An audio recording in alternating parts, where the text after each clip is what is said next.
Hey everyone, today I'll talk about the mind and psychology of one of the most intriguing villains, if not the most intriguing villain in all of JoJo's Bizarre Adventure. I'm talking about Kira Yoshikage. From his chilling actions and demeanor to his complex psychopathic psychology, I'm going to analyze what makes Kira Yoshikage tick and what exactly it is that makes him so terrifying and frightening. Kira Yoshikage is the main villain in Part 4 of JoJo's Bizarre Adventure, Diamond is Unbreakable. Part 4 of JoJo takes place in a peaceful, beautiful, and calm town in Japan called Morio. From the very beginning, Part 4 of JoJo starts off by showing how colorful, happy, and perfect this town Morio is. It's almost dreamlike. For years, however, lurking deep within this peaceful environment resides a serial killer called Kira Yoshikage. A serial killer so chilling that all of his victims were never once reported as being murdered, but instead were just casually reported as missing. That's how perfect he was in his murders. But what was it that drove him to behave this way? Let's go deeper. To truly understand Kira Yoshikage, we need to understand how it all started. Ever wondered why it is that so little is known about Kira's backstory and history? Well, there's a reason for that. You see, the author of JoJo, Hirohiko Araki, had created a backstory for him, but could not include it in the manga because it would not be appropriate for a younger audience. Nevertheless, this particular backstory is still canon and Araki explained it in an interview in 2007. Kira Yoshikage had a troubling childhood. He was being abused by his mother all the time, and his father never did anything. He always turned a blind eye towards this. This is the very reason why later in the story, Kira's father, although now deceased, is extremely protective of him, because he now wants to make up for protecting Kira, as he didn't do it when Kira was a child. Growing up like this caused Kira to develop various coping mechanisms, like his obsessive OCD need to be perfect in everything. He also never wanted to be in the spotlight or get attention, which is why he purposefully got third place in all competitions, and later on this developed into an extreme need in doing anything necessary to maintain a quiet life. Furthermore, he started collecting his own fingernails, and every time he noticed that his fingernails were growing too fast, he gained an uncontrollable urge to kill women. Another coping mechanism he developed as a child was his disturbing hand fetish, which awakened when he saw the Mona Lisa.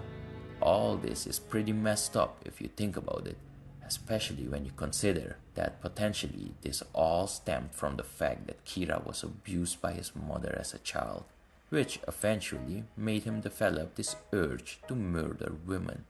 You know, the defining traits of villainous psychopaths is their effortless ability to manipulate others, their lack of empathy, and eerie ability to mask their true intentions. And Yoshikage Kira showcases all these traits on numerous occasions. His stand, Killer Queen, even manifested itself from his unhinged desire of masking, hiding, and erasing all evidence for the murders that he committed.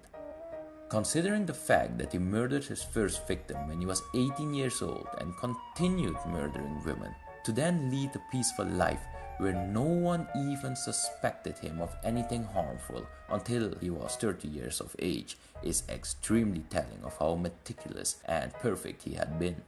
I mean, his desire to hide all evidence and protect himself was so strong that he even went on to change his face and appearance by taking over another man's life. All this makes Part 4 of JoJo all the more entertaining, but also highlights the darker aspects of human nature.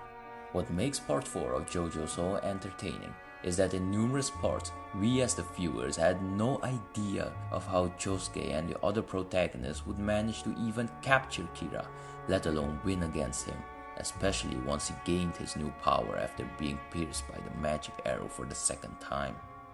What made him a certified terrifying character in my eyes was when he was living with his new face together with his quote-unquote new family. the way he tortured and emotionally abused Hayato, who was the son of the man Kira was now impersonating, whilst continuing with his serial killer shenanigans, made Hayato question and doubt everything. Hayato lived in despair this entire time and went on the brink of losing hope completely in life. This greatly showcases the consequences that the actions of a psychopathic villain like Kira has on those around him. And had it not been for Lady Luck, who knows how far Kira actually could have gone. JoJo's Bizarre Adventure, Diamond is Unbreakable, did an excellent job in portraying Kira Yoshikage. The contrast that the peaceful, beautiful, and happy town of Morio has with its darkest citizen made everything just a spectacle. Even Kira's OST fits him perfectly. It's airy and heightens the tension whenever he's present. Personally, I just can't not be captivated by Kira Yoshikage, especially once I discovered and understood his psychology and why he did what he did. His character can remind us of how easily one's past can determine one's perspective on life. It also made me realize that if you decide to have kids, or if you already have kids as a parent, you better be on your best behavior at all times, because you want your kids to grow up in a healthy and loving environment. You don't want them to inherit the horrible characteristics that human beings are capable of. You never know how children internalize and personalize their experiences and emotions. So all you can do is do your best, be at your best, and hope for the best.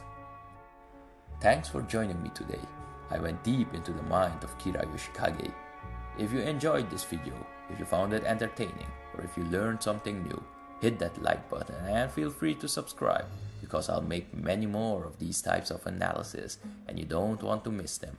Also, let me know in the comments down below what makes Kira Yoshikage captivating to you, and let me know who would you like to see me analyze next.